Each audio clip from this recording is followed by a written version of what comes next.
حضرت عبداللہ بن عمر رضی اللہ تعالیٰ عنہ سے روایت ہے، وہ فرماتے ہیں جب تم دیکھو کہ مکہ مکرمہ کی زمین چیر کر نہروں جیسی بنا دی جائیں اور مکہ المکرمہ کی عمارتیں پہاڑوں کی چوٹیوں کے برابر بلند و بالا ہو جائیں تو سمجھ لو قیامت تمہارے سر پر آ چکی ہے۔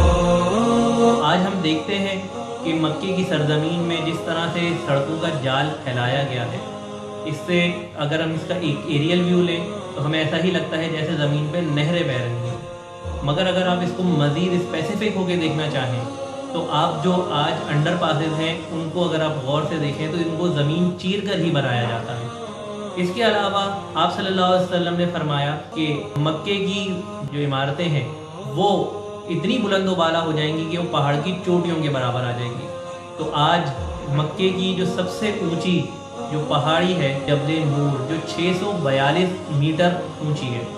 اور مکے میں اس وقت سب سے اونچی جو بلڈنگ ہے وہ 601 میٹر کی ہے، جس کا نام مکہ کلاک ٹاورز ہے۔